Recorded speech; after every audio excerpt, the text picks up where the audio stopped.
एक गांव में पुट्ठा नाम का एक भुलक्कड़ इंसान रहता था। पुट्ठा को एक अजीब बीमारी थी, वो अचानक से सब कुछ भूल जाता था। एक दिन की बात है, पुट्ठा गहरी नींद में सो रहा था। अरे अब उठोगे भी? कब तक खर्राटे लेकर सोते रहोगे? दोपहर के 11 बज रहे हैं, मगर तुम्हारी कुंभकर्ण वाली नींद खुलने का नाम ही नहीं ले रही। शर्मीली के चीखने पर अचानक पुट्ठा की आंख खुल गई और वो शर्मीली को क्रोध भरी नजरों से देखने लगा। मुझे इतने गुस्से में क्यों देख रहे हो? मैंने ऐसा क्या कर दिया? सिर्फ तुम्हें सोते से उठाया ही तो है। अचानक पुट्ठा ने शर्मीली का गला पकड़ लिया। ओए ओए, कौन है तू? है और मेरे घर में कैसे घुसा है? ये क्या बकवास कर रहे हो तुम? मैं तुम्हारी पत्नी हूँ शर्मीली, छोड़ो मुझे। ओ याद आ गया, और तू वही बिरजू चोर है ना जो मुझे मूर्ख बनाकर भाग गया था। आज तो तेरी खैर नहीं। हाँ, आज मैं तेरी वो मार लगाऊंगा कि तू दोबारा चोरी करके मुझे मूर्ख बनाने की हिम्मत नहीं करेगा। हाँ, सत्यानाश जाए मेरा कि मैंने तुमसे 7 फेरे लेकर विवाह किया था। पता नहीं कौन सा मनहूस दिन था जब तुम्हें ये भूलने की बीमारी लगी थी। इतना कहकर शर्मीली ने पुट्ठा को धक्का दे दिया। आइंदा मेरा गला पकड़ने की कोशिश की ना तो मार मार के तुम्हारी हड्डी पसली एक कर दूंगी। ओए बिरजू, ओए, तू लड़की की आवाज निकालकर मुझे मूर्ख नहीं बना सकता। हाँ, हे भगवान, अब क्या करूं मैं इसका? इतना कहकर शर्मीली ने एक जोरदार हाथ पुट्ठा के सिर पर मार दिया। सर पर हाथ पड़ते ही पुट्ठा अचानक से शर्मीली की ओर देखकर बोला, अरे शर्मीली, क्या हुआ? तुम मुझे गुस्से से क्यों देख रही हो? पता नहीं कौन सा मनहूस दिन था जब मैंने तुमसे शादी की। आज तो तुमने हद ही कर दी, मेरा गला पकड़ लिया। सच सच बताओ, तुम्हें ये भूलने की बीमारी कब लगी? तुम तो जानती हो शर्मीली, मैं जब 15 साल का था तब एक लड़की की जान बचाते समय कुछ गुंडों ने मेरे सर पर एक लोहे की रॉड से वार कर दिया था। शर्मीली, बंद करो अपनी ये घिसी पिटी बकवास। गलती मेरी ही थी, मुझे तुम्हें कब का तलाक दे देना चाहिए था। अरे शादी के 2 दिन बाद जब पिताजी मुझे लेने आए थे तब तुम ये भी भूल गए थे कि वो तुम्हारे ससुर हैं और तुमने उनके गाल पर एक जोरदार चांटा जड़ दिया था। उस दिन का दिन है, आज तक पिताजी यहाँ पर नहीं आए। मुझे तुम्हारे पिताजी पर उठाए गए हाथ का अफसोस है शर्मीली, लेकिन अब वो यहाँ पर क्यों आएंगे? वो तो कब का स्वर्ग सिधार गए ना। क्या बकवास कर रहे हो तुम? मेरे पिताजी कब स्वर्ग सिधार गए? वो तो जीवित हैं। क्या बात कर रही हो तुम? अभी परसों ही तो मैं उनकी अर्थी को कंधा देकर आया था। अरे मूर्ख इंसान, वो तो हमारे पड़ोस की ताई का देहांत हो गया था जो पूरे 110 साल की थी। अब अपना बेकार सा मुंह लेकर यहाँ से निकल जाओ, इससे पहले कि मैं अपना आपा खो बैठूं। पुट्ठा खामोशी से घर के बाहर निकल गया। वो घर से बाहर निकला ही था कि तभी वो दोबारा सब कुछ भूल गया। वो अपने घर के दरवाजे को गौर से देखते हुए बोला, कितने मूर्ख लोग हैं? घर का दरवाजा खोलकर ही बाहर चले जाते हैं। अरे कोई चोर उचक्का घर में घुसकर चोरी करके ले जाएगा, फिर बाहर यही लोग बवाल काटेंगे कि चोरी हो गई, चोरी हो गई। इतना कहकर पुट्ठा अपने ही घर का दरवाजा खटखटाने लगा। अरे घर में कोई है क्या? है?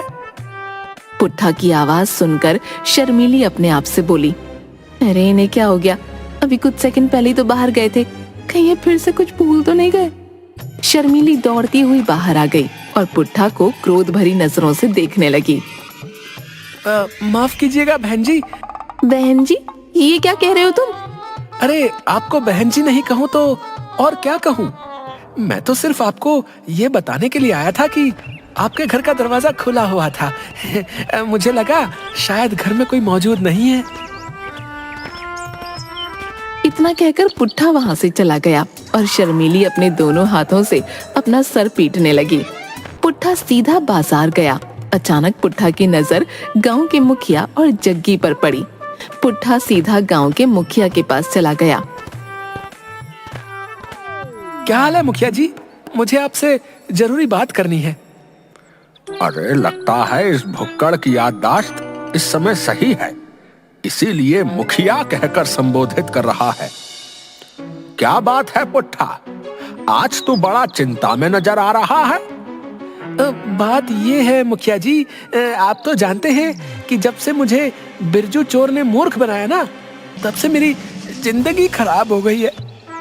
अरे पुट्ठा, तू ये बात कब समझेगा कि बिरजू ने तुझे मूर्ख नहीं बनाया, बल्कि तेरी भूलने की आदत ने तेरी जिंदगी को हराम कर रखा है रे। अरे बेचारा बिरजू चोर तो पर्स लेकर भाग रहा था, तुझे क्या जरूरत थी है बिरजू चोर का पीछा करने की। ऊपर से जब पुलिस वाले ने तुझे पकड़कर बिरजू चोर का पता पूछा तो तू भूल गया और तूने पुलिस वाले के ही गाल पर यह जोर से चाटा जड़ दिया रे।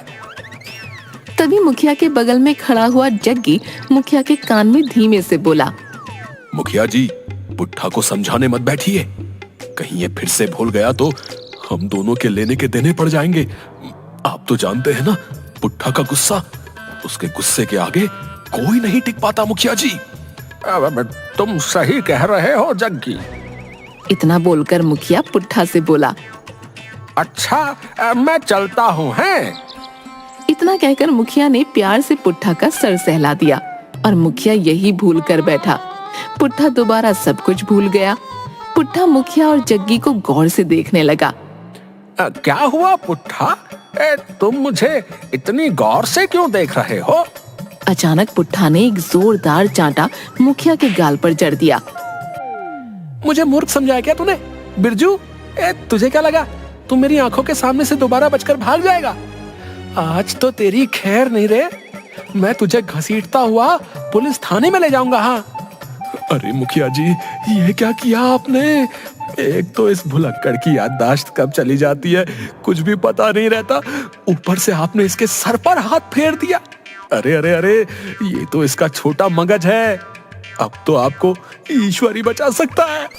तभी पुट्ठा जग्गी की ओर देखकर बोला, थानेदार साहब, यही है वो बिरजू चोर जो पर्स चुरा कर भाग रहा था, इसे गिरफ्तार कर लीजिए। अबे भुलक्कड़ आदमी, मेरी समझ में ये नहीं आता कि तू इस गांव में पैदा ही क्यों हुआ रे।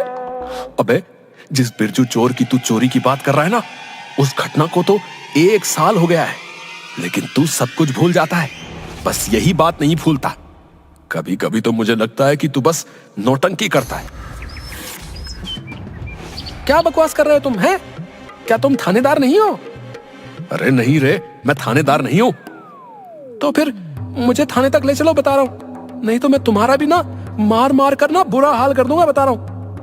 अरे ठीक है महाराज, ठीक है, चलिए मेरे साथ, मैं आपको थाने तक छोड़ आता हूं, चलिए। जग्गी की बात पर मुखिया जग्गी से बोला, अबे मूर्ख आदमी, हाँ? ये क्या कर रहा है तू? मुझे बचाने के बजाय तू उसे थाने का पता बता रहा है। मुखिया जी, आपकी भलाई के लिए कर रहा हूँ। इस भुलक्कड़ की याददाश्त कभी कभी तो 2 मिनट में वापस आ जाती है और कभी कभी 2 दिन तक वापस नहीं आती। हो सकता है पुलिस वाले आपको इससे छुड़ा ले। मुखिया वहां से भागने ही वाला था कि तभी पुट्ठा ने मुखिया को दबोच लिया। भागता कहाँ है बिरजू? आज तो मैं तुझे स्वयं सलाखों के अंदर बंद कर दूंगा। चलो शर्मीली। शर्मीली? कौन शर्मीली बे? अरे तुम्हारा नाम शर्मीली, मैं तुमसे बात कर रहा हूँ। क्या तुम शर्मीली नहीं हो? लगता है आज इसका दिमाग पूरी तरह से खराब हो चुका है। इसे पुरुष और स्त्री में अंतर ही नजर नहीं आ रहा है। इसे थाने ले जाने में ही भलाई है। जग्गी पुट्ठा की ओर देखकर बोला, श्रीमान पुट्ठा जी, चलिए मैं आपको थाने ले चलता हूँ।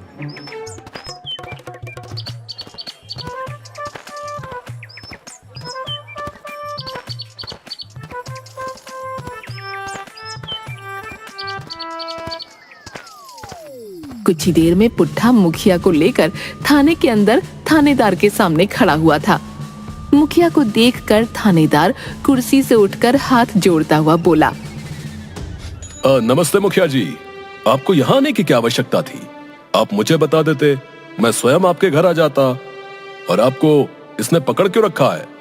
अरे वो सब छोड़ो थानेदार साहब, अरे पहले मुझे इस भुलक्कड़ से बचाओ भाई। थानेदार क्रोधित होकर पुट्ठा की ओर देखते हुए बोला, छोड़ दे मुखिया को, अरे तुमने मुखिया जी को क्यों पकड़ रखा है? थानेदार साहब, ये वही बिरजू है जो पर्स चुरा के भाग रहा था और मैं इसका पीछा कर रहा था और आपने मुझे पकड़ लिया था। मैं उस वक्त भूल गया था, अब मुझे सब कुछ याद आ गया। इसे गिरफ्तार करके जेल में डाल ही दीजिए। अरे तेरा दिमाग तो सही है। अरे तू मुझे कौन सा थानेदार समझ रहा है भाई? अरे थानेदार साहब, ये आपको पुराना वाला थानेदार समझ रहा है, जिनकी पोस्टिंग आपसे पहले थी। अरे मेरी समझ में नहीं आ रहा कि आखिर यहाँ सब कुछ क्या हो रहा है। आखिर ये क्या चल रहा है भाई मेरे थाने में? जग्गी, जो काफी देर से चुप था, एक ही सांस में उसने थानेदार को पुट्ठा के भूलने की आदत बता दी। अच्छा, तो ये बात है। अरे तो ऐसे किसी पागल खाने में भर्ती कराओ है? इस तरह की भूलने की बीमारी तो मैंने सिर्फ गजनी फिल्म में देखी थी। वास्तविकता में भी ऐसा ही होता है क्या? अरे कहीं इसके सर पर किसी ने रॉड वॉड तो नहीं मार दी थी? थानेदार साहब, पुट्ठा का भी यही कहना है कि जब ये 15 साल का था तब कुछ लड़के किसी लड़की को छेड़ रहे थे। इसने बचाने की कोशिश की तो एक लड़के ने इसके सर पर रॉड मार दी। तब से ऐसे ही भूलने की बीमारी हो गई है। क्या? अरे क्या तुम सच बोल रहे हो? इतना कहकर थानेदार पुट्ठा की ओर देखकर बोला। अरे मैं तुम्हें आखिरी चेतावनी देता हूँ, अरे मुखिया जी को छोड़ दे। मगर थानेदार की बात का पुट्ठा पर कोई असर नहीं पड़ा। थानेदार ने एक जोरदार चांटा पुट्ठा के सर पर दे मारा। चांटा पड़ते ही पुट्ठा की याददाश्त दोबारा वापस आ गई, मगर आधी अधूरी। शर्मिली, मुझे क्षमा कर दो, मैंने तुम्हारा गला पकड़ा। तुम तो जानती हो कि मुझे भूलने की बीमारी है और मैं स्वयं इस बीमारी से परेशान हूँ। अरे ये क्या बकवास कर रहे हो तुम? कौन शर्मिली? तुम ही तो मेरी शर्मिली हो, मेरी पत्नी। पुट्ठा की बात सुनकर थानेदार का खून और खौल उठा। वो तुरंत रिवॉल्वर निकाल कर मुखिया की ओर देखते हुए बोला। अरे इसे यहाँ से ले जाओ मुखिया जी। अरे इससे पहले कि मैं अपनी पिस्तौल की सारी गोलियां जो हैं इसके सीने पे चला दूं, ले जाओ इसे यहाँ से। अरे अरे बाहर से मुझे 2 डिस्प्रिन की गोली ला कर दो भाई। अरे मेरा सर दर्द के मारे फटा जा रहा है। अरे अरे मेरी समझ में नहीं आता कि तुम इस गजनी को झेलते कैसे हो भाई। अरे अरे इसे किसी पागल खाने में भर्ती कराओ। अरे अरे वरना ये किसी दिन अपरिचित बन जाएगा भाई और सबका जीना आराम कर देगा। मुखिया पुट्ठा को लेकर उसके घर पहुंच गया। नमस्ते मुखिया जी, ये आपके साथ क्या कर रहे हैं? शर्मिली, अरे तुम्हारे पति ने सबसे पहले तो मुझे पीटा और मुझे पकड़कर थाने ले गया, और तो और इसने 2 मिनट में थानेदार का पूरी तरह से दिमाग खराब ही कर दिया। थानेदार ने तो क्रोधित होकर रिवॉल्वर भी निकाल ली थी भाई। वो तो अच्छा हुआ कि मैं इसे यहाँ पर ले आया। अरे तो यहाँ पर क्यों ले आए? थानेदार से बोल देते कि सारी की सारी गोलियां इनके ऊपर चला देते, तब जाकर मुझे खबर सुनाते कि तुम्हारे पति को थानेदार ने गोलियों से छलनी कर दिया। मुखिया जी, मैं सारे गांव में लड्डू बांटती। कैसी पत्नी हो तुम है? अरे तुम्हें शर्म आनी चाहिए भैया ऐसी बातें करते हुए। अरे पुट्ठा जैसा भी है तुम्हारा पति है, सुहाग है तुम्हारा, और तुम अपने पति के बारे में ऐसी उल्टी सीधी बातें कर रही हो, बताओ। मुखिया ने इतना कहा ही था कि तभी पुट्ठा ने एक जोरदार चांटा मुखिया के गाल पर जड़ दिया। तुम्हें शर्म नहीं आती अपनी पत्नी से इतने बुरे अंदाज में बात करते हुए? ये क्या बकवास कर रहे हो तुम पुट्ठा? अरे ये तुम्हारी पत्नी है भैया, मेरी नहीं। पुट्ठा ने दोबारा मुखिया के गाल पर चांटा जड़ दिया। मूर्ख आदमी, तुझे अपनी जुबान से ये अल्फाज कहते हुए जरा भी शर्म नहीं आई? अरे मैं तो एक सन्यासी हूँ, एक साधु हूँ।